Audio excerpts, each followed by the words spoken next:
Well, hello, everyone. Thank you so much again for joining us for Safe Money Radio.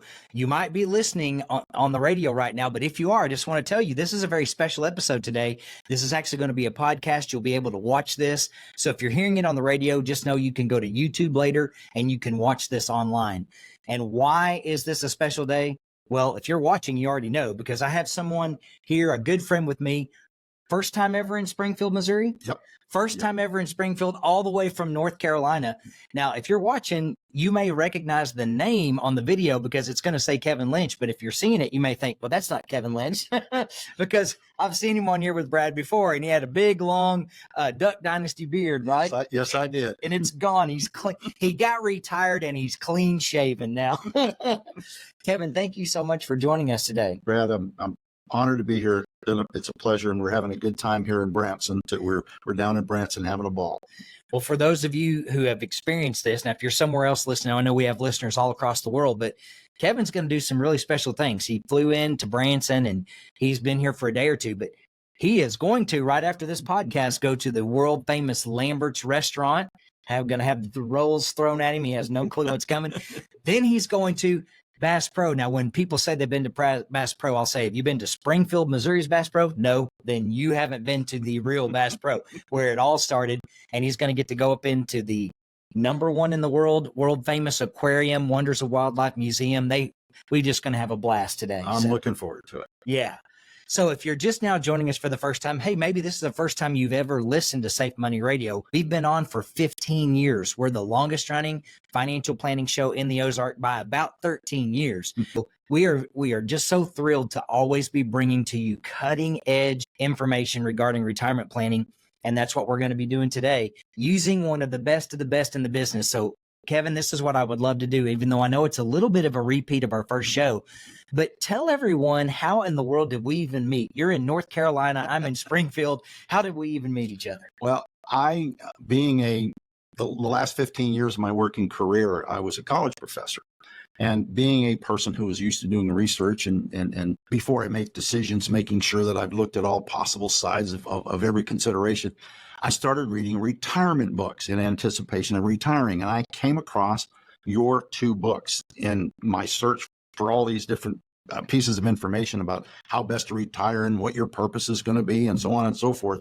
Like most people, I focused on the financial part, the money part. And I pretty much had that figured out. I've been teaching this for 15 years. So financial planning, retirement planning, those kind of programs I was familiar with. But always looking for a new source. I found your book, both of them actually, but in one of the books, I discovered this process or this thought process that you practice under, which you call this sleep well at night, SWAN. And like I invented it. I didn't really, but it occurred to me, wow, that's like a duck that floats. That's one of those fancy ducks. Well, like the swan behind us. Like the swan behind us. That's where that came from when I got that idea. But really what the real teachings that I got, the real information was the understanding of where annuities fit in a retirement plan. And 2 schools of thought. One school, you don't need annuities. You can, take kind of safe percentages out of your investments. That is the non-guaranteed your retirement. Right. The other school of thought, which is the one I adopted, and since I wrote a textbook on annuities and I've been teaching about this for so long, I had the information, but now I had the practical application because I used myself. Yeah. So that's sort of how I found Brad. He's the annuity guy. He knows all this stuff. I knew that everything he wrote in his book was absolutely correct because I wrote the textbook and it's just the same thing I said. But again, it's different when you're academically considering something and when it's your money and you're making sure that you don't run out during your lifetime. So anyway, that's how I found you. I found your work first. Of course, then I met you second. Yeah. And I'm glad I had the opportunity to do that. Well, thank you so much for sharing that. Because now people that are listening are like, well, now what do you mean you taught that? Well, we can see on your shirt. Oh, you've got the American College of Financial Services shirt on.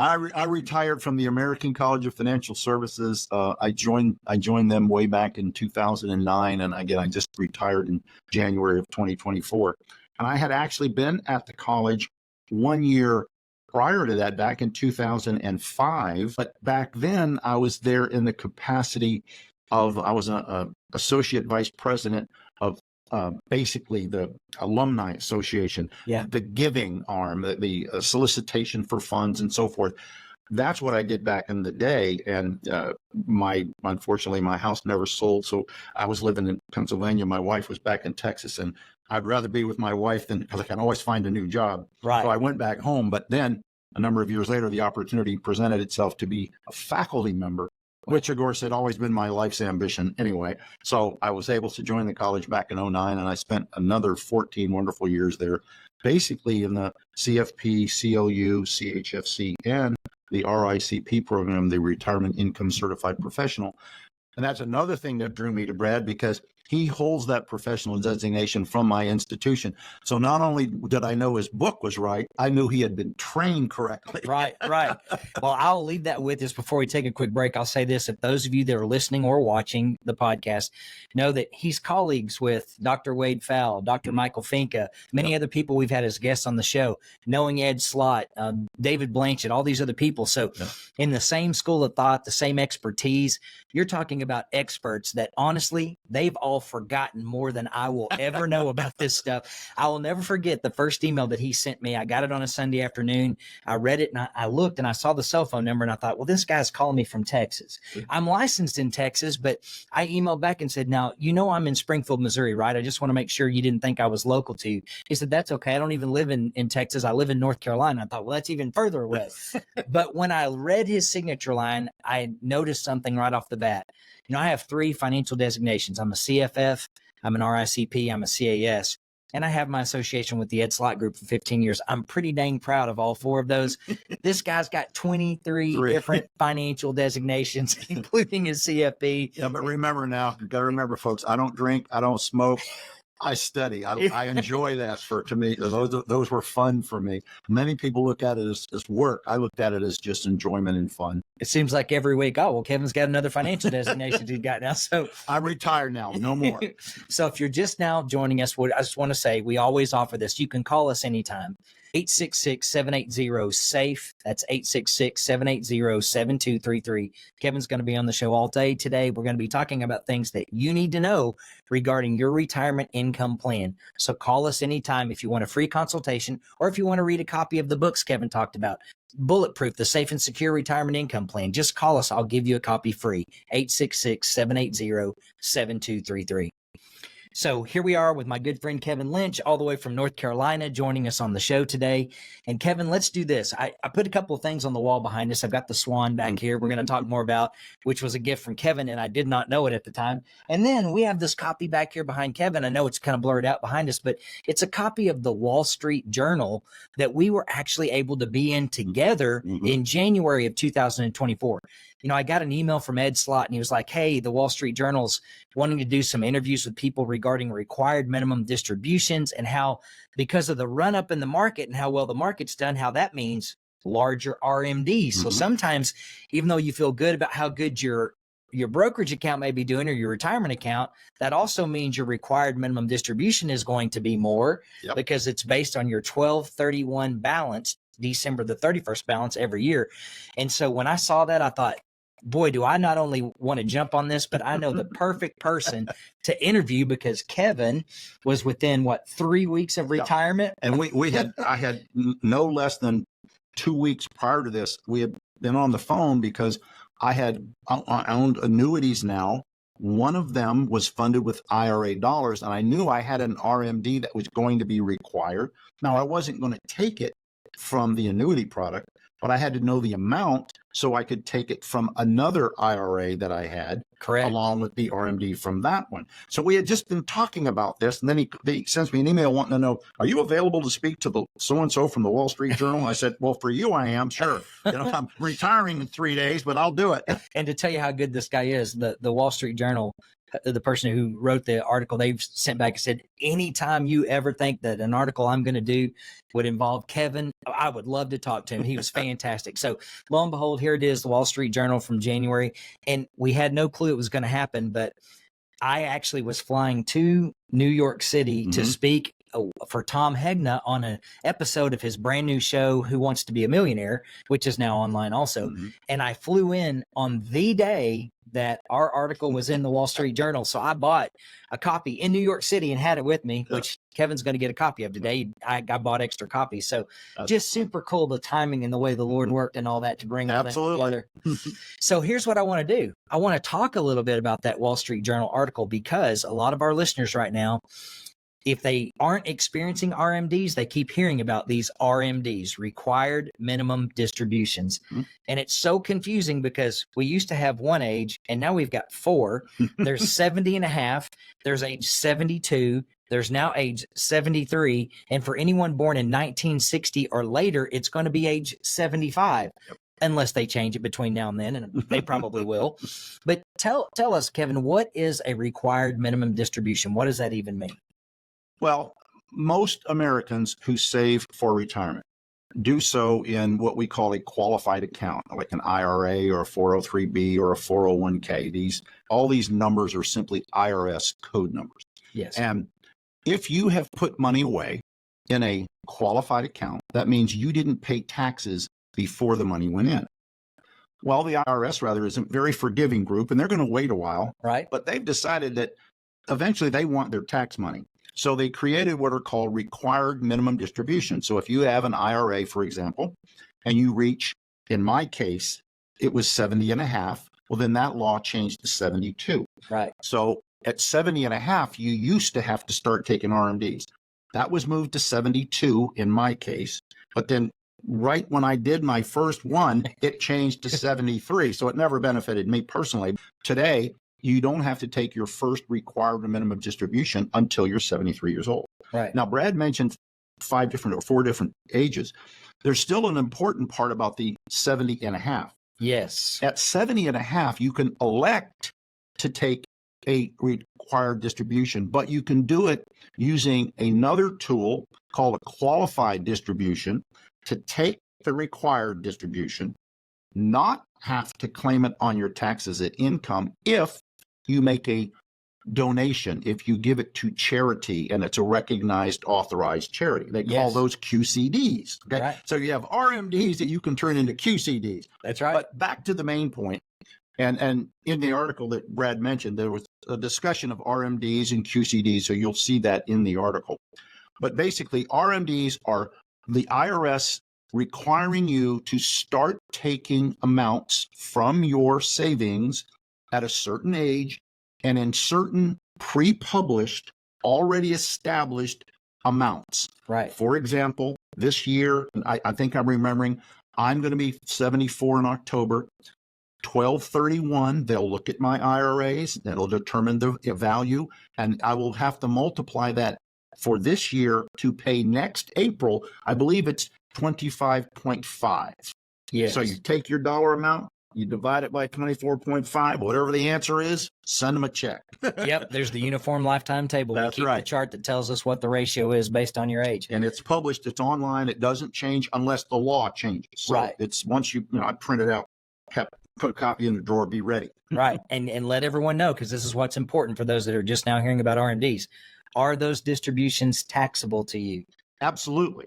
They are. Because remember, the money went in without any tax. Mm-hmm. So when it comes out, now's the time that you pay the tax. Again, I don't want to get into Brad's area of specialty and Ed Slott's specialty, but I can't say the word RMD and think about the fact that those of us who have had IRAs and 403Bs and 401Ks, I heard a phrase recently, part of it is yours, but the rest of it is an IOU to the IRS. That's it. So whenever you use the word theirs, okay, part of it is yours, part of it is theirs. What is THEIRS? That is the IRS, right? So it's an IOU to the IRS. So just don't ever get fooled. I will say this, especially if you're a young person listening, if you're in your 20s, you just got your first job, you graduated from college, and everyone's going to tell you about this amazing thing called the 401k, and you're going to get free money and you've got to sign up for it. Well, a lot of that's true, but just keep in mind, when you made those contributions from your payroll into that account and you didn't pay the taxes, you deferred the tax, you didn't get away with it. You kicked the can down the road. And remember, in the future, Uncle Sam will be waiting. If you live long enough to get to the required minimum distribution age, his hand's going to be out. He's going to say, you've got to take it. And here's how much you have to take. And here's how much tax you have to take. And a whole other show, but I say this all the time. Remember, that taxable distribution goes on top of your spouse's required minimum distribution, and it takes into consideration both of your Social Security paychecks and whether or not you have pensions, and that can affect your IRMA surtax for Medicare. It's a big deal, and that's why we did the article with the Wall Street Journal about how to plan for your required minimum distributions. And especially, I love what Kevin said, taking a QCD, a qualified charitable distribution, and giving it away to a charity. Because guess what? You left Uncle Sam on the bench completely when you did that. Yep. You took a tax deduction up front. You gave it to your church or a charity on the back end. Uncle Sam got nothing from that. So if you weren't charitably inclined before, when you find out how much tax you might be paying on your RMD, you might become charitably inclined. You might be. That's right. It might all of a sudden occur to you, hey, this is a good idea. Right. So those of you that are listening right now, I realize we talk fast and we know all this stuff inside and out. And you may be like, what in the world did you just talk about? Just call us anytime, 866-780-SAFE. We talk about RMDs and the taxes in our book. We talk about this in our Safe Money Kit. We talk about it in all of our financial planning. As retirement income certified professionals, we want to make sure you keep the majority of your retirement money in your own pocket. We want you to keep all of it. But we do realize the majority of people have saved in tax-deferred accounts. So we're going to have to deal with those RMDs in the future and taxes in the future. So call us for our free information. We'll be glad to give it to you anytime, 866-780-7233.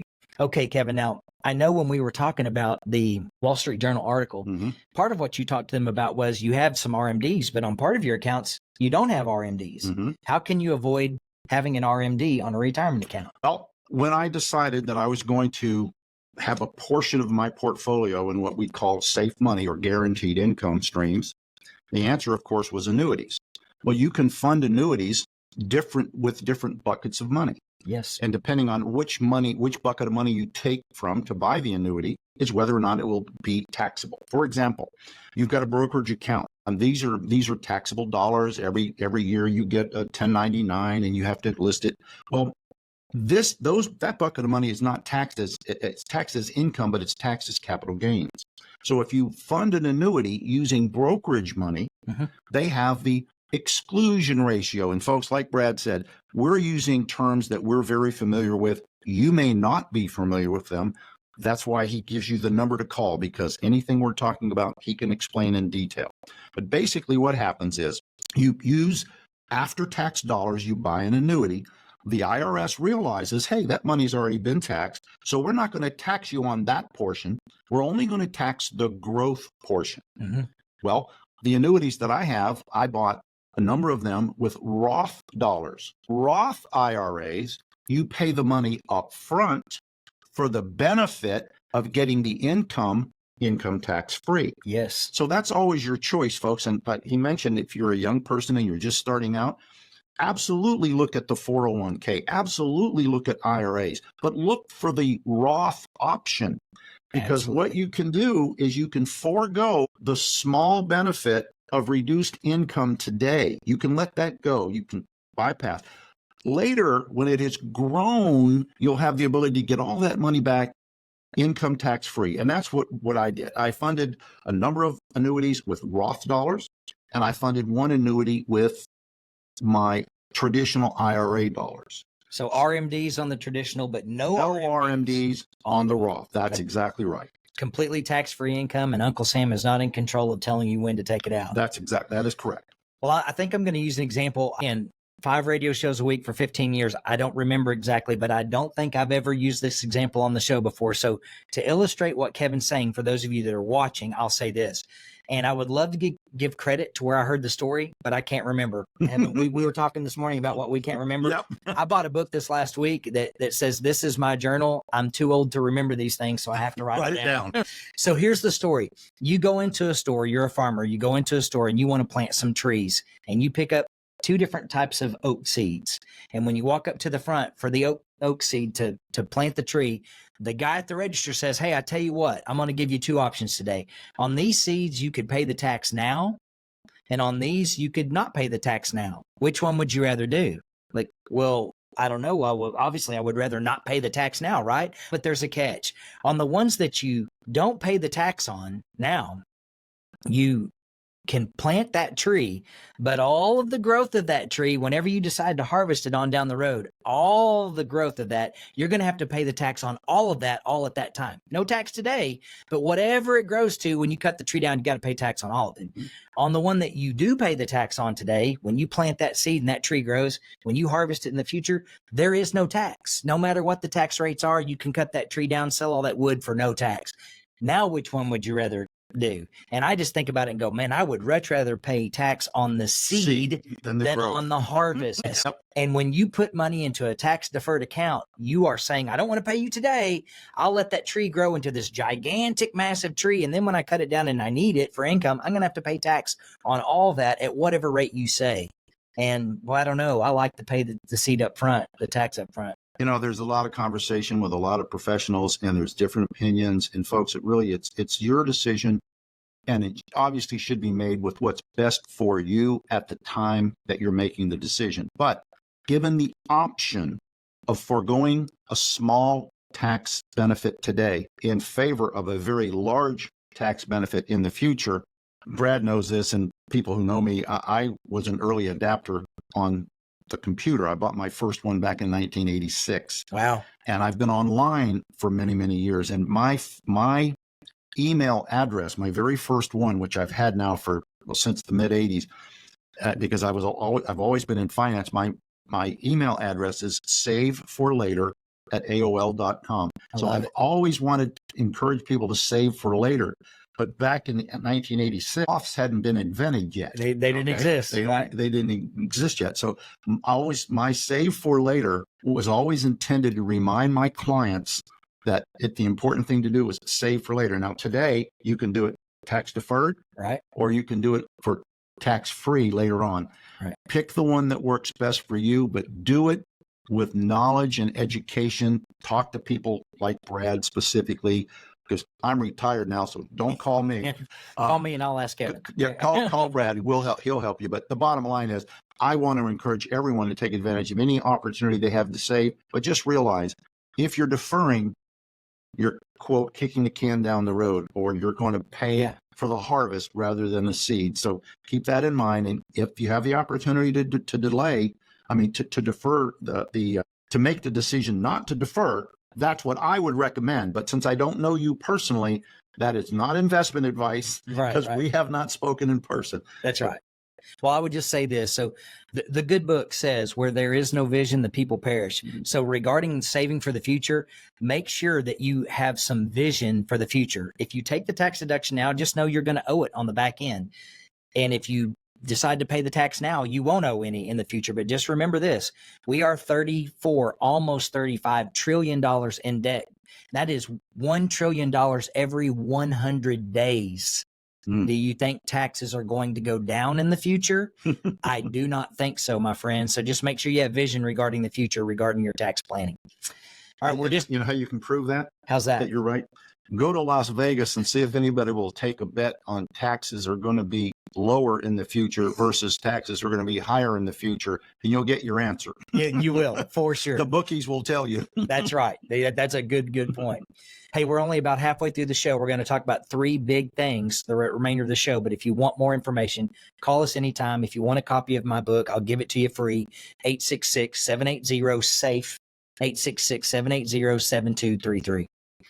Friends, if you're just now joining us, we're going to be talking with Kevin Lynch, retired professor from the American College, visiting us in the Ozarks for the first time ever today. And I want to talk about something we don't talk about a lot on the show, but we've had Dr. Wade Fowle on the show talking about his book regarding reverse mortgages. I have a new guest that's going to be on in a couple of weeks talking more about it. Tell us about, you have a HELOC, right? No, actually, I have a reverse mortgage. Oh, you have a reverse mortgage. Yes, so tell us why you have a reverse mortgage. I will. It's funny. Yeah. I had met Wade, and I had read his work. Okay. And when I was anticipating retiring, I was originally going to retire in 2020. And of course, COVID came and all that happened. But Right. in 2018, my wife and I were thinking about retirement. We were going to build our retirement home. My stepfather was still alive at that time. And we built a special home with no steps, no carpet, very flat. All the doors were wide in case my dad ever needed a wheelchair. Yeah. At the time, he was in assisted living. And the home we lived in was inappropriate. It stairs and it was skinny and old and he couldn't get around. Yeah. So we built this house hoping to bring my dad home to live with us the last few years of his life. He was with us his last 6 years, but the last year, the 7th year, he was actually in assisted living. Okay. So long story short, I discovered what was known as a HECM, which is a form of a reverse mortgage, but it was called HECM for purchase. Okay. So instead of having a paid for house and getting a reverse mortgage to pay me income, I wrote a giant check up front and I bought a home that all the other aspects of the reverse mortgage are in place. No payments for the rest of your life as long as your wife and one of you live there. You have to pay your taxes every year and keep it insured. But other than that, you have no mortgage obligation. Okay. The other example, or the opposite of that, or another consideration would be what they call the HELOC, or the home equity line of credit. Mm-hmm. Well, the home equity line of credit is also a feature of some reverse mortgages. The one I have, for example, is that after putting the big check down a couple of years later, I decided, because reverse mortgages by law, whatever interest rate they charge you, the line of credit has to be given the same rate of credit. I had a reverse mortgage. The rate went up to 7% when the mortgages went crazy. Well, it dawned on me, I had all this money in a brokerage account.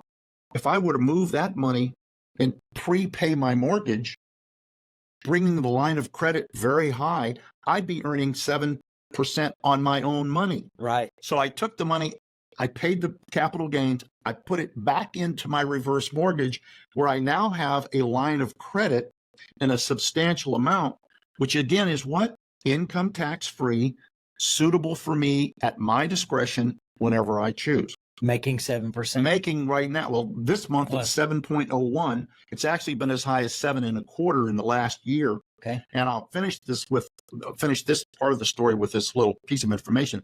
As I got ready to retire, I had a vehicle that was leased that was going to be coming up at the end of the lease. And I decided I want to be truly debt free. Yeah. So I took some money out of my line of credit, income tax free, paid cash for my vehicle. So I then entered in retirement with no debt at all, no consumer debt at all, with my reverse mortgage in place, with a huge line of credit available to me at my discretion. I didn't have to ask anybody's permission. It's just it's another tool in your toolbox for retirement if it's appropriate for you. Now, a lot of people, you hear a lot of negative things about reverse mortgages, but I would ask you to consider the source. Yeah. Because you don't hear negative things about Wade when Dr. Wade Fowle writes books and explains how it works and why it makes sense in your case. You never hear anybody talking about that. Right. It's always the people who don't have the option to earn anything by having a reverse mortgage who tend to be negative about them. And I'll be as nice as I can be and just leave it there. There's always a motivation for why you hear never buy an annuity. Don't get a reverse mortgage. They're terrible. There's a motivation, and it means money in their pocket. So, or the lack thereof. Oh yeah, they want more of it. That's right. So if you just heard this part and you're like, whoa, I couldn't have heard that. There's no way I heard that correctly. Back up. Let me rewind. Well, the nice thing is this is on YouTube. You can rewind and watch it as much as you want to. But I'll just say this, 23 different financial designations, a professor at the American College, now retired and enjoying vacation here in Springfield.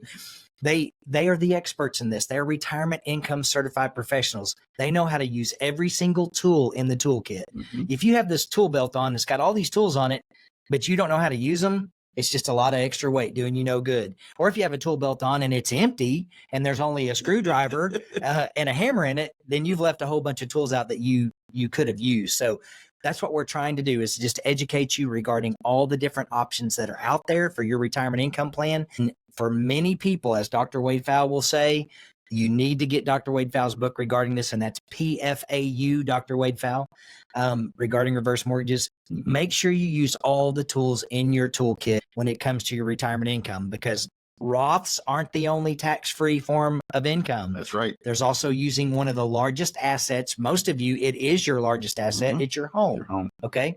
So if you want more information, call us anytime at 866-780-7233. And in our last couple of segments, we're going to talk about a couple of more tools in your toolkit that will help you in your retirement. 866-780-7233. We'll be back right after this break. Okay, Kevin, 2 more segments. I want to talk about, kind of where the show began. You started talking with me. You read a couple of books back a little over a year ago. You decided to purchase some annuities. I now own 7. I bought 2 more in January of 2024. And people are like, why do you own 7 annuities? Well, same reason you own 4, right? There's different purposes for them. I only own 4 because I can't own 6. But I'm working on that. But you might buy a couple more. That's right. So there's a reason why. When you understand the power, how they work, some of mine have income riders, some of them don't. There would be growth focused. But let's talk about this, because there's a picture, and I got to get out of the way here. Which way? Get out of the way. If you're watching, there's a swan behind me, and there's a great story behind this. One day I get this package at the office, and it comes in, and I'm like, well, I didn't order anything. I wonder what this is. And the wrapping on it was very, very different. I thought, well, I don't think this is from Amazon. So I was careful when I opened it, because I thought, well, it's thin. There's got to be a note in there or something. And so we very carefully opened it. I used my knife, and Lisa and Hunter came in, and I'm like, who is this from? So we cut it open, very careful. No note inside. There was no return address. It was shipped from New York, I think, New York City. And I thought, a great mystery. This beautiful swan, which normally hangs in my own office. It's behind me. If anyone ever does a Zoom with me, the swan is behind me. And for me, personally, I wrote about this in my books. SWAN stands for Sleep Well at Night. Whenever it comes to annuities and guaranteed lifetime income planning, you don't have to have all the pressures and the stress of, well, will the market go up today or down today? I mean, like what happened in 2022? I always say, if you retired on December 31st of 2021 and you were about to start your retirement and you left all your money in a brokerage account, 2022 was not a fun year. And I know there are people listening who did this, and you're thinking, I should have bought an annuity. Should have had some guarantees in there, because the market dropped. 7th worst year in the history of the market. It dropped like 25%.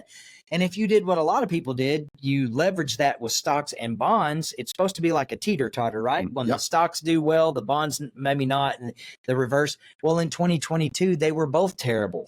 Which I correct me if you know and I'm wrong, but I think that what occurred in 2022 with the bonds and stocks both plummeting simultaneously, that's only the 3rd time in history that's ever happened. And it was the worst year for bonds. Yes. But that's correct. Only the 3rd time in the worst year for bonds, when it was down like the stocks were.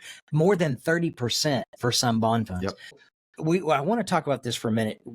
Why did you choose to purchase the annuities when you did? Right, you were going into your retirement. Why do you now own annuities? Folks, when you look into and study and educate yourself on investments, you're going to come across very, very commonly, people talk about asset allocation or ratios, X% stock, X% bonds. And traditionally, the younger you are, the higher the amount of equities. For example, if you're in your 20s and 30s, 100% equities is totally acceptable and recommended, actually. But when you get in your late 40s, early 50s, 60s, now you're going to want to have some bonds to offset the stocks just for balance.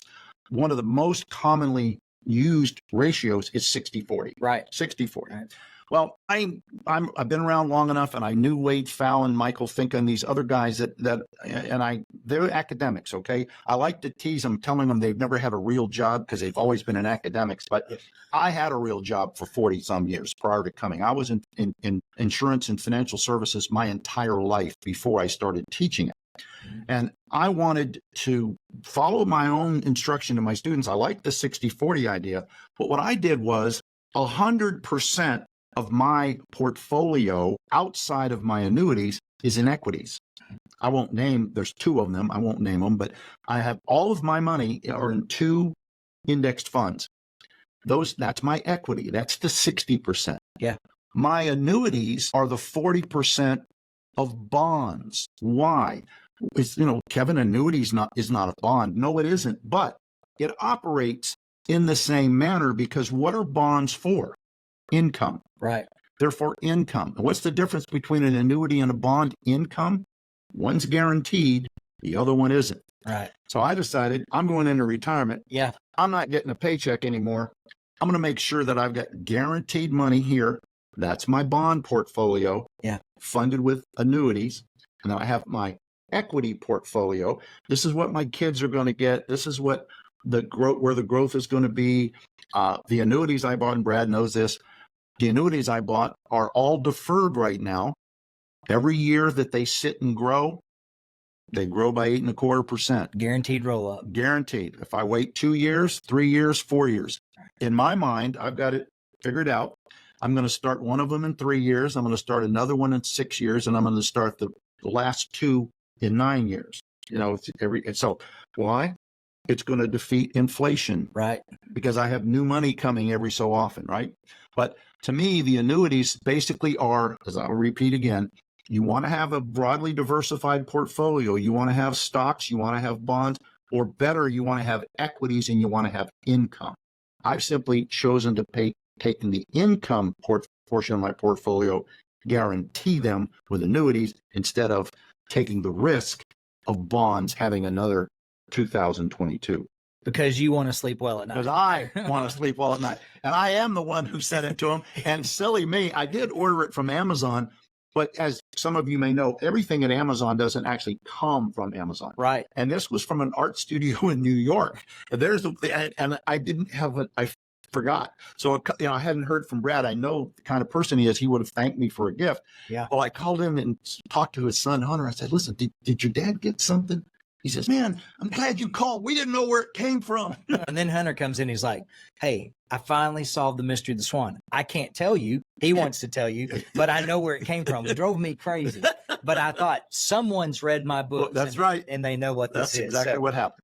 Well, hey, I just want to say this. And, I've had Wade Fowle on the show several times, and he's written articles, so has Michael Finke, that have said, hey, it used to be the 60-40 stocks and bonds. Now it's stocks and annuities, and here's why. Not that we're downplaying bonds, but it's because of the guaranteed and the sleeping well at night and the unknowns of what can happen in the market. So I'll say this. If you're not a risk-averse person, is it not true that you could theoretically be better off in bonds? And sure. Stocks? But here's my point. When you're in retirement and you don't have checks coming in anymore, if you're one of those people that likes to roll the dice, don't buy annuities. Yeah. Knock yourself out. But if you're Swing a person, swing for the fences. Yeah. But if you're a person who wants the guaranteed safe money, that's what annuities are for. We don't say everybody should have them, but I have always told all of my students, you don't have to sell an annuity. Yeah. But you have to tell your clients about them so they can make the choice whether or not they want an annuity or not. That's 100%. No, and it's ironic. We're so much like, that's exactly what I was about to say. I was going to say, if you're the kind of person that it doesn't bother you at all, you can sleep all night long when the market's going through these big swings up and down, your portfolio's taking 20% dips up and down, then that's fine. But I will say this. Make sure your spouse is okay with that, because I do know this. I interview a lot of people. We give, Dr. Wade Fowle, Dr. Alex Margia, we use their software with our clients all the time, the RISA, the Retirement Income Style Awareness. And whenever we have husband and wife, I say, look, I want you both to take it. Let's find out where you are and where you are, and then let's try to marry those together. And I can almost guarantee it, not all the time, but from the female standpoint, 99% of the time, number one is safety and number two is income. They want to know if he kicks the bucket, which, sorry guys, we're older and we die first. That's the rule of thumb. Not always, but normally. If he kicks the bucket, and here's the things you don't think about. Hey, Brad, we're great right now. We've got plenty of income. Yeah, but you have a pension. Does that pass on to your spouse? No, but we have a great income. Yeah, but when you die, you're going to lose that pension and one of the two Social Securities. So you better hope that what's left is guaranteed to keep those paychecks coming in. I find something with my students over the years when I teach about Social Security and Medicare and annuities. And the thing is this, I call it the trifecta of grief. Okay. Think about this, folks. You're married, you have a spouse, You guys have been together for a long time. My wife and I are celebrating 50 years, June the 23rd. So coming up next month. Congratulations. And here's the thing. I call it the trifecta of grief. Number one, you've just lost your life partner. Mhm. Number two, the IRS is going to send you a note. Now you get to pay taxes as a single person. Okay. And number three, the Social Security checks, you were getting two. Now you're only going to get one. Another advantage of annuities, all the annuities that I purchased are joint life annuities. So when I leave, the checks keep coming. As long as one of us is alive, the checks keep coming. So those of you know that watch the show, my dad passed away almost 2 years ago. My mom still gets the annuity checks every single week, every single month. It's never going to stop as long as she lives. So if you want to know more about this, we got one segment left. Just call us 866-780-7233. My book, Bulletproof, the Safe and Secure Retirement Income Plan, talks about this. So come back with us for one more segment, 866-780-7233. Kevin, thank you so much for joining us on the show today. We're going to wrap up here pretty quickly. I know this, you emailed me a few weeks ago, and of course you're coming to town. I'm so excited about that. But you said, hey, I want to talk to you about MIGAs. Now, what in the world's a MIGA? Well, I use that term a lot, and so do you. And people are like, a MIGA? What's a MIGA? Well, it's basically an insurance company's version of a CD, only it's tax deferred. You don't get a 1099 on it. That stands for multi-year guaranteed annuity. And right now they're paying somewhere between 5 and 6%, depending on the company and what state you live in a year. Yeah, the number of years. That's right. Yep. Whether it's 2, 3, 4, 5, you can even get a 10-year MIGA. Some people here just recently, I'm one of the ones that missed out on it. You take care of everybody else first, but there was a 6% MIGA offered for 10 years. I knew I wanted to do it. I wanted to put at least $100,000 into it. I was so busy working on everyone else that I came in on a Monday morning to write it. And the rate dropped. The deadline was on Friday, and I missed it. And I called, begged, and pleaded, and they wouldn't let me do it. It didn't matter how much I produced. But I'm just saying, 6% for 10 years. Wow. But in your own retirement income plan, you already own some fixed index deferred annuities with income riders. Why would you consider a MIGA? Talk about how a MIGA works, why you're thinking about it, and also the importance of buckets, a bucket strategy in retirement. Like Brad said, folks, multi-year guaranteed annuities. You can buy them for 2, 3, 4, up to 10 years. Matter of fact, there are some sources where you can get them longer than that. But for most folks, it's going to be between 2 and 10. What do? Well, you never know where the market is. Market's up, market's down. Is this a good time to buy? Is it not a good time to buy? You can forget all that. If you buy 1, 2 year, 3 year, 4 year, 5 year, you space them out. You've heard of the bond ladder where you buy bonds to come due every year. Well, you can buy multi-year guaranteed annuities as well, or CDs. Well, the difference, as Brad said, the insurance company's product is deferred. There's no 1099, there's no taxes until you get your money back, until it pays out. Okay. Right. So my theory was I wanted to put additional funds into annuities. I wanted to put another $150,000, but I don't want to do it in one annuity. I wanted to do $50,000 for 2, 3, 4, 5, and 6 years. Why? It will defeat inflation. So I put in the $25,000 a year. 2 years from now, that one matures. I get the interest on the $25,000, plus I get my $25,000 back. 2 years, a year after that, 2 years after that, I'm going to get another $25,000 plus all the interest. Now, I don't have to take the $25,000. Right. If the market is doing, if annuities are still paying strong amounts, I could simply roll that MIGA over. It has a renewal rate, just like a CD of like 10 days, right? No income tax penalty. It just stays invested. If you need liquidity, say a year or two from now, even though we have a newer home, something goes wrong. I need a new air conditioner. Right. Well, guess what? You can buy a lot of air conditioner for $25,000. And by the way, I just happen to have $25,000 coming in this year. So it's if you think about taking all of your money and laying it on the table, putting it on the table in front of you. When you buy a MIGA, you're not spending the money. You're simply moving it from this pile over to this pile. It's still your table and you still own it all. Very good. But it's earning you interest at a better rate than is normally available either in the market through a guaranteed unit trust type payment or in a regular bank CD. Yes. Okay. Now, is there anything negative about them? Well, I mean, you could say in MIGAs, like all annuities are only as good as the company from whom you buy them. Absolutely. Because there's no FDIC insurance, right? But I put it this way, folks. When New York Life, Mass Mutual, American Equity, when these companies go under, you're going to be looking for ammo and food, not for return on your investments. If they go down, the whole world's not in worried trouble. about. So, but again, we are literally. Brad is telling you the truth. He has been doing research for me to find out, where's the best way to deploy 150. What should I buy? Which company should we use? Because again, I have all the academic knowledge in the world, but I don't have it. I don't carry licenses anymore, and I'm not licensed with any insurance companies. So I can't just call them up and say, hey, send me one. No, I have to use a trusted advisor, and he's my trusted advisor. Well, friends, thank you so much for joining us today. I know that's a lot of information. And while we are in this last segment, my stomach growled, and that means Lambert's is coming up soon for us. You asked me to mention something else, and I forgot about adding it. Let me add it back now. When you make the decision to buy these MIGAs, if you do, or any other type of annuity, remember, you have to decide what bucket of money you're going to take it from. Absolutely. So the MIGAs that I'm referring to, not only do I get the $25,000 every other year or every 2 years, however I set them up, but the money is going to be coming back to me income tax free because it's going to be funded with Roth dollars. Now, I could fund them with an annuity or rather with a brokerage account and get that exclusion ratio. Right. Or I could use traditional IRA money, but then I'm deferring and I'm going to have to pay higher taxes down the road. So I'm focusing right now on spending additional Roth dollars so that I can fund these MIGAs to produce tax-free income over the next 10 years, taking me from 73 to 83. And the Lord willing, I'll make it to 93. But the last 10 years, I got that covered. Right. And that's why I will say this all the time on the show. I'm glad he brought up that last point. You get to choose what type of dollars you put into these accounts.